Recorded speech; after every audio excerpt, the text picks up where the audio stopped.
Las desapariciones suelen ocurrir en silencio, lejos de miradas ajenas, pero algunos misterios sucedieron a plena vista, en aeropuertos, hoteles, cruceros y calles transitadas.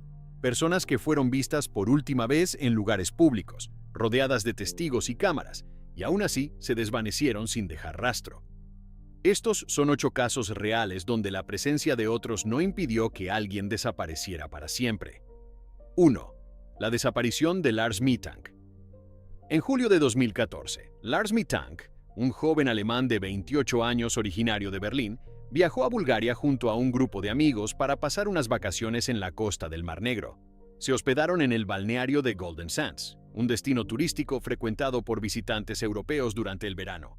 Los primeros días transcurrieron con normalidad. Sin embargo, en la última noche antes de su regreso a Alemania, ocurrió un incidente que marcó el inicio de una serie de hechos difíciles de explicar. Según los informes, Lars se vio involucrado en una discusión en un bar con otros turistas. Poco después fue golpeado por varios hombres y sufrió una lesión en el oído. Un médico local le diagnosticó una perforación del tímpano y le recomendó no volar hasta que la presión no representara un riesgo para su salud. Mientras sus amigos regresaron a Alemania según lo previsto, Lars decidió permanecer unos días más en Bulgaria para recuperarse. Se trasladó a un hotel más económico cerca del aeropuerto de Varna y mantuvo contacto regular con su madre por teléfono. Durante esas conversaciones, su comportamiento comenzó a cambiar. Aseguraba sentirse perseguido y mencionó que las personas que lo habían agredido lo estaban buscando. También afirmó que alguien intentaba entrar en su habitación. El personal del hotel no reportó incidentes inusuales, pero Lars parecía cada vez más inquieto. En una llamada, le pidió a su madre que cancelara sus tarjetas bancarias. En otra, dijo que se sentía en peligro. El 8 de julio de 2014, Lars acudió al aeropuerto de Varna para consultar a un médico del aeropuerto sobre su oído y la posibilidad de volar de regreso a Alemania. Las cámaras de seguridad registraron su llegada al edificio y su ingreso al consultorio médico. Durante la consulta, según el testimonio posterior del médico, Lars se mostró nervioso y habló en voz baja. En un momento determinado, miró hacia la puerta y preguntó si era seguro permanecer allí. El médico aseguró que no había nada inusual en el aeropuerto y que podía volar sin riesgo grave. Instantes después, las cámaras captaron a Lars saliendo abruptamente del consultorio, dejando atrás su equipaje y su teléfono móvil. El video de seguridad muestra a Lars caminando rápidamente por la terminal, mirando hacia atrás en varias ocasiones. Luego, comienza a correr. Sale del edificio por una puerta lateral y atraviesa el estacionamiento. Finalmente, escala una cerca metálica y se adentra en un campo cercano cubierto de vegetación. Esa fue la última vez que se le vio con vida. No llevaba consigo equipaje, dinero ni documentos adicionales. Su teléfono y su pasaporte quedaron en el aeropuerto. Las autoridades búlgaras iniciaron una búsqueda en los alrededores del aeropuerto, incluyendo el campo y las zonas boscosas cercanas. Se utilizaron perros rastreadores y se revisaron cámaras adicionales, pero no se encontró rastro alguno. No se hallaron prendas, restos ni indicios de que hubiera sufrido un accidente en las inmediaciones. La investigación no detectó actividad bancaria posterior a su desaparición. Tampoco hubo señales de que hubiera abandonado el país por medios oficiales. Su familia viajó a Bulgaria para colaborar con las autoridades y distribuyó carteles con su fotografía en la región. Con el paso del tiempo, el caso adquirió notoriedad internacional debido a la difusión del video de seguridad. Las imágenes muestran a un hombre joven que parece huir de algo invisible, en un entorno donde no se observa ninguna amenaza evidente. El aeropuerto continuó operando con normalidad ese día, y ningún testigo reportó persecuciones ni altercados en el lugar. El médico del aeropuerto reiteró que Lars no presentaba signos físicos de violencia en ese momento, más allá de la lesión en el oído ya diagnosticada días antes. Años después, la desaparición de Lars Mittank sigue sin explicación oficial.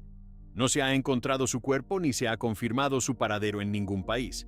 Las autoridades alemanas y búlgaras intercambiaron información durante meses, pero el expediente no arrojó conclusiones definitivas. La última imagen disponible muestra a Lars cruzando la cerca del aeropuerto, entrando en un terreno abierto bajo la luz del día. Desde entonces, no hubo llamadas, movimientos financieros ni comunicaciones. Un hombre fue visto por última vez en un lugar público, rodeado de cámaras y personas, y aún así desapareció sin dejar rastro verificable.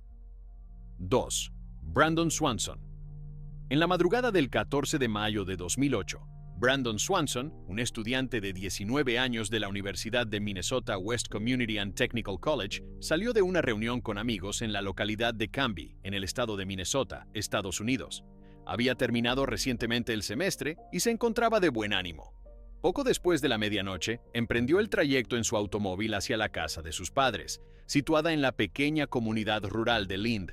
El recorrido era habitual y no implicaba una distancia considerable.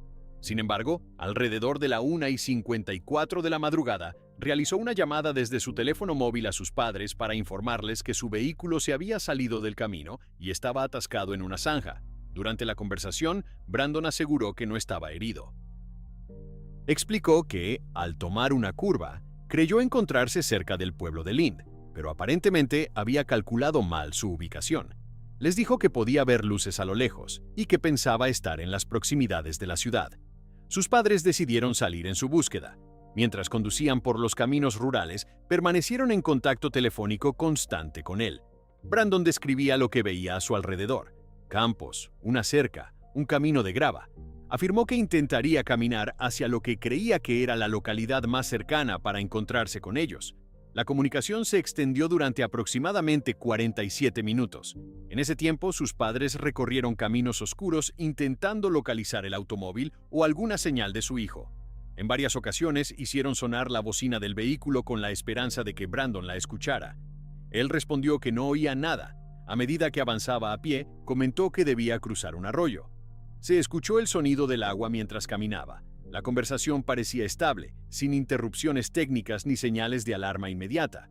Brandon hablaba con claridad y no manifestaba angustia extrema. En un momento determinado, exclamó repentinamente una sola palabra: «¡Oh, no!». Inmediatamente después, la llamada se cortó. Sus padres intentaron devolver la llamada de forma inmediata. El teléfono sonó varias veces, pero nadie respondió. En cuestión de minutos, el dispositivo dejó de emitir señal y pasó directamente al buzón de voz. Eran aproximadamente las 2:40 de la madrugada. Sin saber qué había ocurrido, los padres continuaron recorriendo la zona hasta el amanecer, sin éxito. Al no encontrarlo, notificaron a las autoridades locales. La búsqueda oficial comenzó poco después. Inicialmente, la policía creyó que Brandon se encontraba cerca de Lind, tal como él había indicado. Sin embargo, tras rastrear el área sin resultados, se determinó que su automóvil había quedado varado cerca de la localidad de Taunton, a varios kilómetros de donde pensaba estar. El vehículo fue hallado en una zanja a lo largo de un camino rural, sin señales de impacto severo ni indicios de violencia. Las llaves no estaban en el contacto, lo que indicaba que Brandon había salido del coche voluntariamente. Equipos de rescate, voluntarios y perros rastreadores peinaron extensas áreas de campos agrícolas, zanjas y cursos de agua. El terreno estaba compuesto por cultivos, desniveles y pequeños riachuelos que podían resultar difíciles de atravesar en la oscuridad. Durante días se realizaron búsquedas intensivas, pero no se encontró rastro físico del joven. No aparecieron prendas, huellas claras ni señales de que hubiera sido víctima de un ataque. El arroyo que mencionó en la llamada fue inspeccionado, pero no se hallaron evidencias concluyentes. Las autoridades consideraron la posibilidad de que Brandon hubiera sufrido una caída accidental en la oscuridad. También se evaluó la hipótesis de que hubiera quedado inconsciente en un lugar de difícil acceso.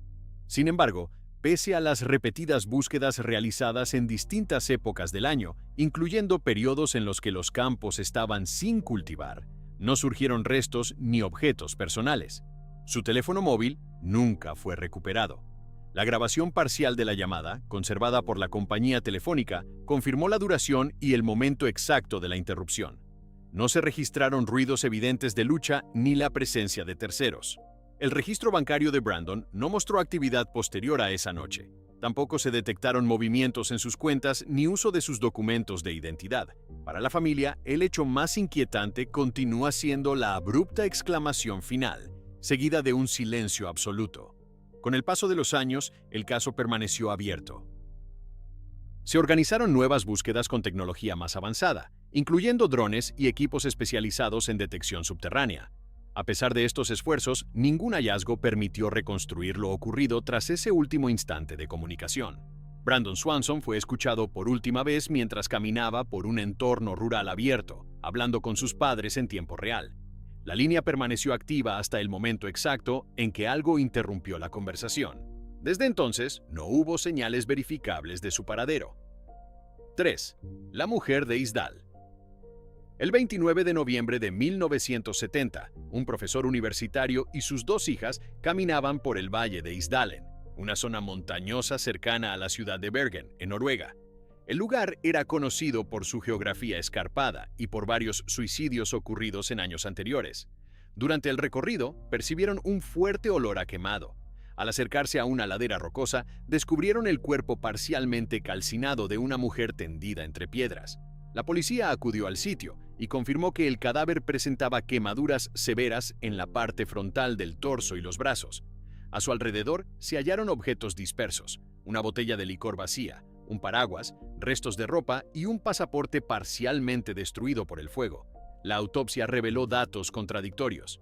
En el estómago de la mujer se encontraron comprimidos para dormir en cantidades significativas, pero no se pudo determinar si la ingesta había sido voluntaria. También se detectó monóxido de carbono en los pulmones, lo que indicaba que había respirado mientras el fuego estaba activo. Sin embargo, el patrón de las quemaduras no coincidía con un incendio accidental típico. El rostro estaba irreconocible debido al daño térmico. Las huellas dactilares fueron tomadas, pero no coincidían con ningún registro nacional conocido. La mujer no portaba documentos válidos que permitieran identificarla. Días después, la investigación condujo a varias maletas almacenadas en la estación de tren de Bergen. En su interior se encontraron pelucas, ropa de distintos estilos, gafas sin graduación y varios objetos personales sin etiquetas. Todas las marcas de fábrica habían sido cuidadosamente eliminadas de las prendas. También se hallaron cuadernos con anotaciones que parecían códigos. Las páginas contenían combinaciones de letras y números junto a fechas y nombres de ciudades europeas. Un análisis posterior sugirió que las anotaciones correspondían a itinerarios de viaje por diferentes países, incluyendo Alemania, Francia, Suiza y Bélgica. La policía reconstruyó parte de los movimientos de la mujer en Noruega mediante registros hoteleros. Se descubrió que había utilizado al menos 8 identidades distintas en distintos establecimientos del país. En cada ocasión proporcionaba nombres diferentes, afirmaba ser de nacionalidad variada y hablaba varios idiomas con fluidez. Testigos la describieron como reservada, elegante y cuidadosa en sus interacciones. En algunos hoteles solicitó habitaciones con vista hacia el frente del edificio y evitaba dejar objetos personales a la vista. Pagaba en efectivo y no permanecía más de unos pocos días en cada lugar. Uno de los testimonios más relevantes provino de un taxista que la trasladó días antes de su muerte. Recordó que durante el trayecto la mujer parecía nerviosa y vigilaba constantemente los vehículos detrás de ellos. En otro hotel, empleados informaron que había cambiado de habitación en mitad de la noche sin explicación clara. Pese a estos relatos, ninguna evidencia concreta permitió establecer vínculos con actividades delictivas confirmadas. Las autoridades noruegas consideraron la posibilidad de espionaje, dado el contexto de la Guerra Fría y la proximidad de instalaciones militares estratégicas en la región. Sin embargo, no se encontró documentación oficial que confirmara tal vínculo. El análisis dental indicó que la mujer podría haber crecido en Europa Central o del Este, basándose en tratamientos específicos observados en su dentadura. Aún así, ningún país reconoció la descripción ni las huellas como correspondientes a una ciudadana desaparecida. El pasaporte encontrado cerca del cuerpo resultó ser falso. Las etiquetas arrancadas de la ropa dificultaron rastrear el origen de las prendas. Incluso las botellas halladas en la escena carecían de huellas identificables. El caso fue cerrado oficialmente como muerte probable por suicidio en 1971, aunque los elementos inconsistentes permanecieron sin resolver.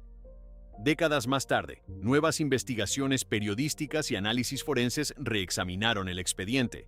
Se realizaron pruebas isotópicas sobre restos dentales conservados, sugiriendo nuevamente un origen centroeuropeo. A pesar de estos avances tecnológicos, la identidad de la mujer nunca fue establecida con certeza. La mujer de Isdal fue vista en hoteles, estaciones de tren y taxis en distintas ciudades, utilizando nombres distintos y dejando rastros fragmentados de su presencia. Fue encontrada sin identificación verificable en un valle abierto al público. Más de medio siglo después, continúa sin saberse quién era realmente, por qué viajaba bajo múltiples identidades, ni qué ocurrió en las horas previas a su muerte. 4. Amy Lynn Bradley. El 21 de marzo de 1998, Amy Lynn Bradley, una joven estadounidense de 23 años originaria de Virginia, abordó junto a sus padres y su hermano el crucero Rhapsody of the Seas de la compañía Royal Caribbean. El viaje recorría varias islas del Caribe y representaba unas vacaciones familiares. Durante los primeros días no se reportaron incidentes. Amy participó en actividades a bordo, visitó el gimnasio del barco y compartió tiempo con su familia. La noche del 23 de marzo, el crucero navegaba cerca de la isla de Curazao. Amy y su hermano asistieron a una discoteca del barco. Permanecieron allí hasta altas horas de la madrugada, según testigos y registros internos. Alrededor de las 3:35 de la mañana del 24 de marzo, Amy regresó a la cabina que compartía con sus padres. Su padre declaró que, al despertar brevemente cerca de las 5:15, la vio recostada en el balcón de la habitación.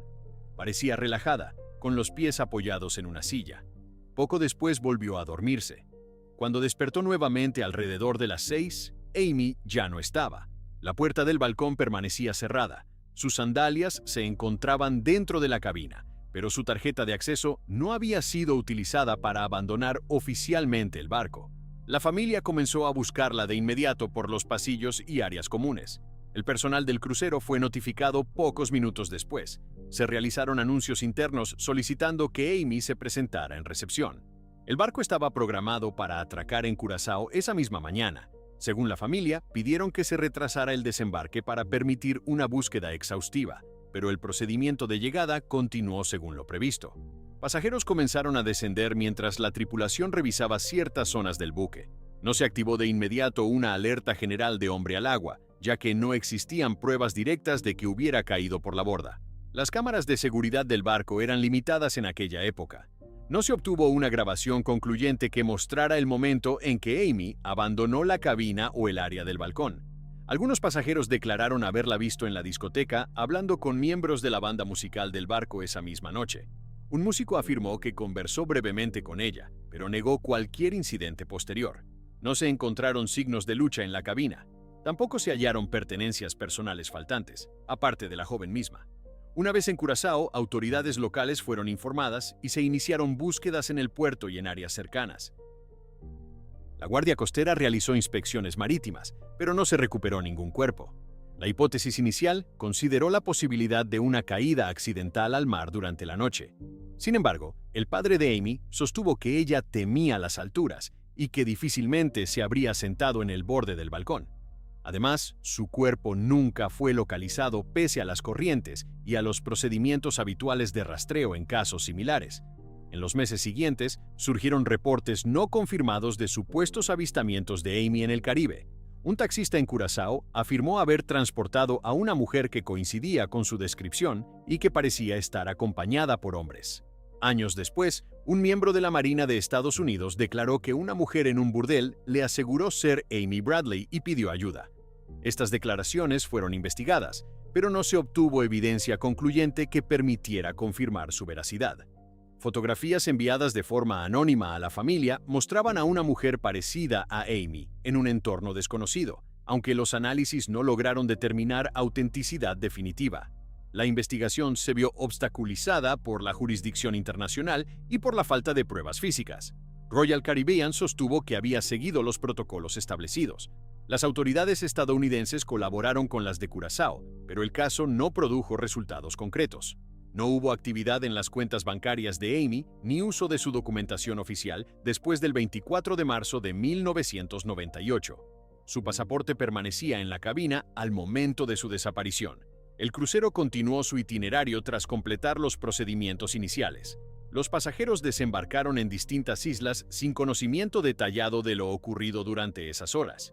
Amy fue vista por última vez dentro de un barco con miles de personas a bordo, rodeada de tripulación, música y luces. En cuestión de minutos, dejó de ser localizada en cualquier registro verificable. No hubo testigos directos de una caída, ni confirmación de desembarque oficial, ni pruebas materiales que indicaran un delito específico. Desde aquella madrugada frente a las costas de Curazao, su paradero permanece desconocido. 5. La desaparición de Florence Cassés. El 8 de diciembre de 2005, Florence Cassés, ciudadana francesa residente en México, fue detenida por agentes de la Agencia Federal de Investigación en las inmediaciones del Rancho Las Chinitas, al sur de la Ciudad de México. Las autoridades la señalaron como presunta integrante de una banda de secuestradores conocida como Los Zodiaco. Según la versión oficial inicial, Cassés fue capturada en el momento en que se liberaba a 3 personas que permanecían privadas de la libertad dentro del inmueble. La noticia fue difundida ampliamente en medios nacionales, presentando el operativo como un rescate exitoso y una detención en flagrancia. Sin embargo, horas más tarde surgieron inconsistencias. Se reveló que la detención real había ocurrido el día anterior, el 7 de diciembre, y que el operativo transmitido por televisión había sido una recreación organizada por las propias autoridades para las cámaras. El entonces director de la Agencia Federal de Investigación, Genaro García Luna, reconoció públicamente que la escena había sido escenificada. Este hecho alteró de forma significativa la percepción del caso y puso en duda la legalidad del procedimiento. Florence Cassés sostuvo desde el principio que desconocía cualquier actividad delictiva y que su presencia en el rancho se debía a su relación sentimental con Israel Vallarta, señalado como líder del grupo. Durante el proceso judicial, las declaraciones de las supuestas víctimas variaron con el tiempo. En un inicio, algunas afirmaron no haber visto a Cassés durante su cautiverio. Posteriormente, la identificaron como participante activa en el secuestro.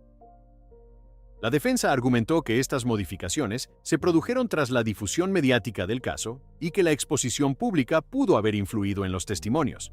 También se cuestionó el tiempo exacto de la detención y el acceso inmediato a asistencia consular, dado que Cassés era extranjera. En 2009 fue condenada a 60 años de prisión por secuestro, delincuencia organizada y posesión de armas. El caso generó tensiones diplomáticas entre México y Francia. El gobierno francés solicitó su traslado para cumplir la condena en su país de origen, mientras que autoridades mexicanas defendían la solidez del proceso. Organizaciones de derechos humanos señalaron irregularidades en la investigación, incluyendo la manipulación de la escena y posibles violaciones al debido proceso. El expediente se convirtió en uno de los más controvertidos del sistema judicial mexicano en ese periodo. En enero de 2013, la Suprema Corte de Justicia de la Nación resolvió conceder un amparo liso y llano a Florence Cassés, ordenando su liberación inmediata. La decisión no se basó en la determinación de su inocencia o culpabilidad, sino en la identificación de violaciones graves a sus derechos procesales, particularmente la recreación televisiva del arresto y la falta de notificación consular oportuna. Tras 7 años en prisión, Cassés regresó a Francia el mismo día de su liberación. El caso dejó abiertas múltiples interrogantes. Israel Vallarta permaneció en prisión preventiva durante años sin sentencia definitiva, en un proceso separado. Las víctimas mantuvieron su versión de que habían sido privadas de la libertad en el rancho.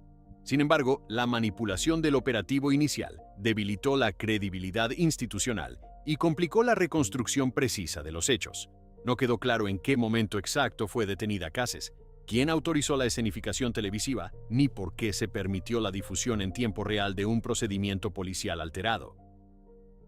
La desaparición mencionada en el contexto del caso no fue la de Florence Cassés como persona física, sino la desaparición de la certeza jurídica en torno a los acontecimientos.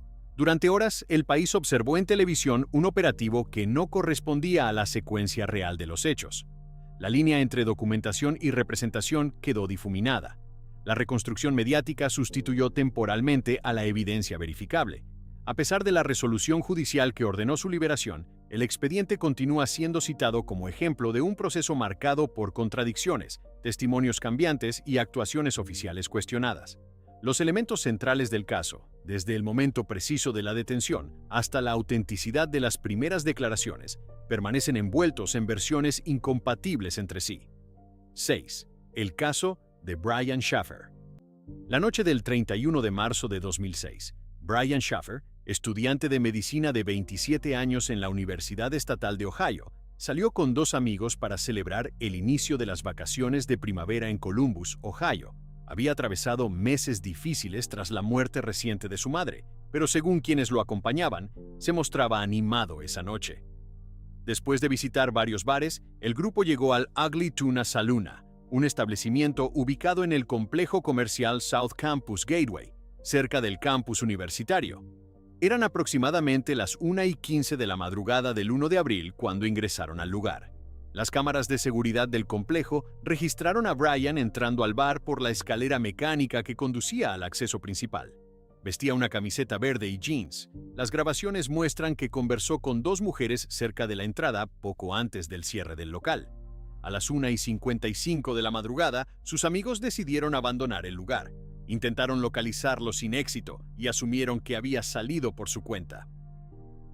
Las cámaras captaron a numerosas personas descendiendo por la escalera tras el cierre, pero ninguna imagen mostró con claridad a Brian abandonando el bar. Cuando sus amigos no lograron comunicarse con él al día siguiente, notificaron a la familia. La policía revisó minuciosamente las grabaciones de seguridad disponibles. El Ugly Tuna Saloon contaba con una única entrada pública vigilada por cámaras. No existían registros visuales de que Brian saliera por ese acceso. Se consideró la posibilidad de que hubiera utilizado una salida de emergencia destinada al personal, aunque esas puertas conducían a áreas internas del edificio y, según los responsables, estaban supervisadas o requerían conocimiento específico del lugar. Ninguna cámara del complejo registró su presencia fuera del bar después de las 1:55. Las autoridades interrogaron a los amigos que lo acompañaban, al personal del establecimiento y a las dos mujeres con las que fue visto conversando. Ninguno reportó comportamientos inusuales. Tampoco hubo señales de altercado dentro del bar esa noche. Los registros telefónicos mostraron que el teléfono móvil de Brian emitió señal por última vez a las 2:01 de la madrugada, activando una torre cercana al complejo. Durante semanas posteriores, el teléfono permaneció inactivo. Meses después, se registró una breve señal entrante que desvió la llamada directamente al buzón de voz, pero no se pudo rastrear su ubicación. Se realizaron búsquedas en los alrededores del edificio, incluidos estacionamientos, alcantarillas y espacios de construcción cercanos, ya que la zona estaba en desarrollo en aquel periodo. No se encontraron restos, prendas ni pertenencias personales. Su vehículo permanecía estacionado cerca de su apartamento, lo que indicaba que había llegado al bar acompañado. No hubo actividad en sus cuentas bancarias ni uso de tarjetas después de esa noche. Tampoco se detectaron movimientos migratorios a su nombre. La investigación consideró múltiples escenarios. Se evaluó la posibilidad de un accidente dentro del edificio, aunque no se hallaron indicios de caída o incidente estructural. También se exploró la hipótesis de que hubiera abandonado voluntariamente la ciudad, pero no existían preparativos previos que respaldaran esa teoría. Brian tenía planes de viaje con su novia para celebrar el fin del semestre y había mantenido comunicación constante con su familia en días anteriores. Ningún testigo afirmó haberlo visto fuera del bar tras el horario de cierre. Con el paso del tiempo, el caso adquirió notoriedad por la aparente contradicción central: un hombre registrado claramente al ingresar a un establecimiento público que nunca fue captado saliendo. Las limitaciones tecnológicas de las cámaras en 2006 dificultaron obtener imágenes de todos los ángulos posibles. Algunos sectores del complejo no estaban completamente cubiertos por vigilancia continua. Sin embargo, las grabaciones disponibles fueron revisadas en múltiples ocasiones por investigadores y voluntarios sin que apareciera una imagen concluyente de su salida. A lo largo de los años, surgieron declaraciones aisladas de posibles avistamientos en otros estados, pero ninguno fue confirmado. En 2014, uno de los amigos que estuvo con Brian esa noche falleció en circunstancias no relacionadas con el caso, lo que cerró una posible fuente adicional de información. La policía mantuvo el expediente abierto como desaparición sin causa determinada. Brian Shaffer fue visto por última vez en un bar lleno de personas, dentro de un edificio moderno con cámaras de seguridad activas. Entró acompañado, fue grabado conversando y moviéndose con normalidad. Después de la 1:55 de la madrugada, no existe registro verificable de su ubicación. No hubo señales de violencia, ni evidencia física que indicara un desenlace específico. En un entorno público y vigilado, su rastro terminó abruptamente dentro de un espacio del que, según las imágenes disponibles, nunca salió. 7. Madeleine McCann. La noche del 3 de mayo de 2007, Madeleine McCann, una niña británica de 3 años, desapareció del apartamento turístico donde se alojaba con su familia en el complejo Ocean Club, en Praia da Luz, Portugal. Sus padres Kate y Jerry McCann Habían viajado junto a un grupo de amigos y sus respectivos hijos para pasar unos días de descanso. Esa noche, los adultos cenaban en un restaurante del complejo situado a pocos metros del apartamento, mientras los niños dormían. Según la versión de los padres, se turnaban para revisar a los menores cada cierto tiempo. Alrededor de las 22:00, Kate McCann regresó al apartamento para comprobar que todo estuviera en orden. Fue entonces cuando notó que la ventana del dormitorio estaba abierta y que Madeleine no se encontraba en su cama. Los hermanos gemelos de la niña continuaban durmiendo. De inmediato alertó a su esposo y a los amigos con quienes cenaban. En cuestión de minutos comenzó una búsqueda dentro del complejo y se notificó a la policía portuguesa. Las autoridades locales iniciaron un operativo en la zona, revisando calles, viviendas cercanas y áreas abiertas. Se instalaron controles en carreteras y se difundió la imagen de la menor a nivel nacional e internacional. Durante los primeros días, el caso recibió amplia cobertura mediática. Equipos de voluntarios recorrieron playas y campos cercanos. Perros rastreadores especializados fueron desplegados en el apartamento y sus alrededores.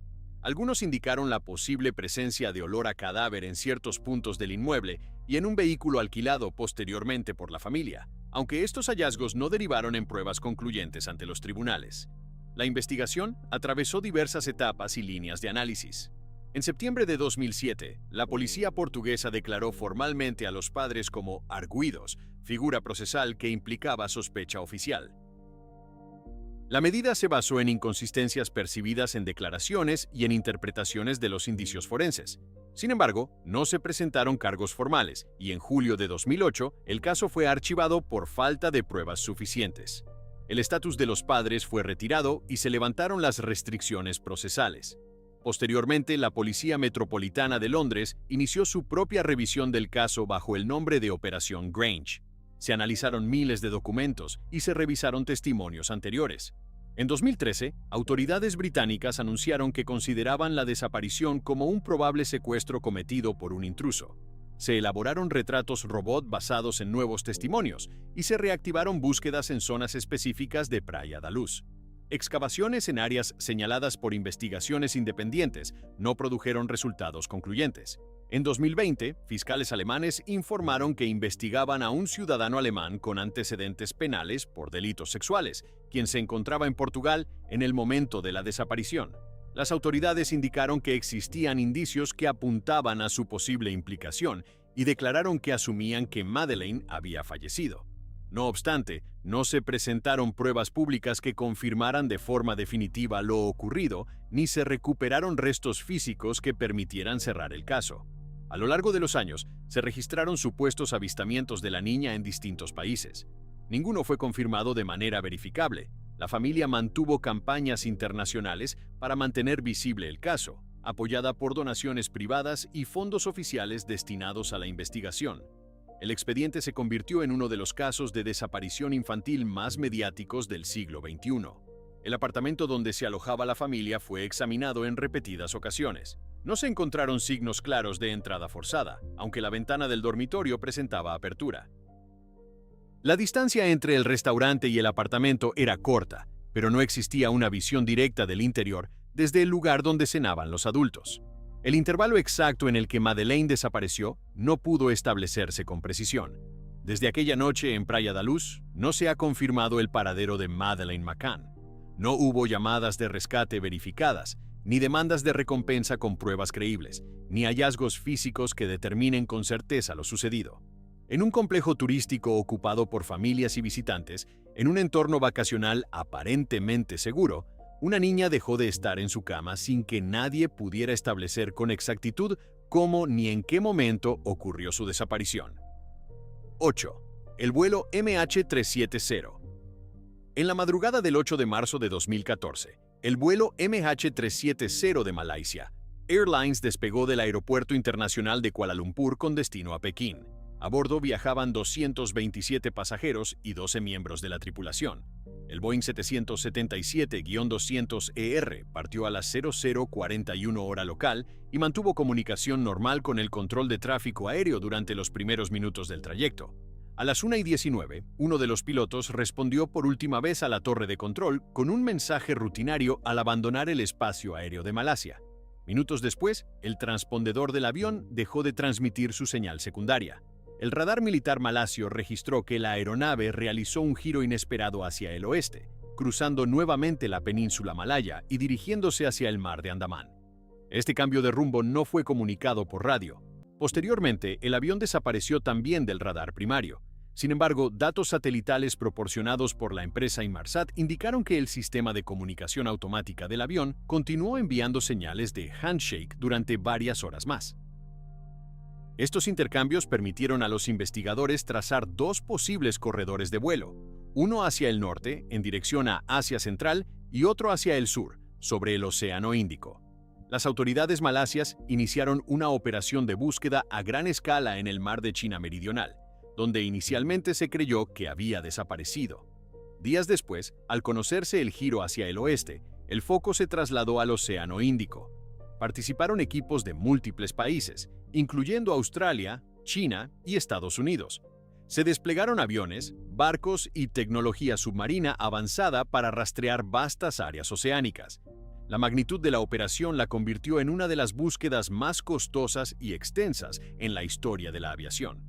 El análisis de los datos satelitales sugirió que el avión voló durante aproximadamente 7 horas tras perder contacto con el control aéreo, hasta agotar su combustible. En marzo de 2014, el gobierno malasio declaró que el vuelo probablemente había terminado en el sur del Océano Índico, en una zona remota alejada de rutas comerciales habituales. Sin embargo, no se hallaron restos inmediatos que confirmaran el punto exacto del impacto. En julio de 2015, un fragmento de ala conocido como flaperón fue encontrado en la isla de Reunión, en el Océano Índico Occidental. Expertos confirmaron que pertenecía a un Boeing 777 y, posteriormente, se determinó que correspondía al MH370. En los meses siguientes, aparecieron otros fragmentos en costas de Mozambique, Tanzania y Sudáfrica. Estos hallazgos respaldaron la hipótesis de un impacto en el Océano Índico, pero no permitieron localizar el fuselaje principal ni las cajas negras. La investigación examinó los antecedentes de la tripulación, la carga transportada y los sistemas técnicos del avión. No se encontraron pruebas concluyentes de falla mecánica catastrófica antes del desvío de ruta. El capitán Zaharie Ahmad Shah fue objeto de análisis detallado, incluyendo simulaciones de vuelo realizadas en su equipo doméstico, aunque las conclusiones oficiales no establecieron de forma definitiva una causa intencional. Tampoco se identificó evidencia de intervención externa confirmada. Las comunicaciones a bordo cesaron sin transmitir una señal de emergencia. Entre 2014 y 2017 se realizaron búsquedas submarinas en una extensa área del Océano Índico, basada en cálculos de deriva y análisis de señales satelitales. Se cartografiaron miles de kilómetros cuadrados de fondo marino sin localizar el fuselaje. En 2018, una empresa privada llevó a cabo una búsqueda adicional bajo un acuerdo de pago condicionado al éxito, pero tampoco obtuvo resultados. El informe final publicado en 2018 reconoció que la causa de la desaparición no podía determinarse con certeza. Señaló que el desvío de la ruta parecía haber sido controlado manualmente, pero no identificó responsables ni estableció una secuencia definitiva de acontecimientos dentro de la cabina. Las cajas negras, fundamentales para esclarecer lo ocurrido, nunca fueron recuperadas. El vuelo MH370 desapareció mientras transitaba por espacio aéreo monitoreado en una ruta comercial activa y con sistemas tecnológicos avanzados. Durante horas continuó emitiendo señales automáticas sin comunicación verbal. Más de una década después, el fuselaje principal no ha sido localizado y la secuencia exacta de eventos en la cabina permanece desconocida. En un entorno global interconectado y bajo vigilancia aérea constante, un avión de gran tamaño dejó de ser visible sin que se haya reconstruido de manera concluyente lo sucedido en sus últimas horas de vuelo. No puedo añadir un outro. Según la estructura establecida para este formato, el guión debe terminar directamente con la última historia, sin conclusión, despedida ni reflexión final.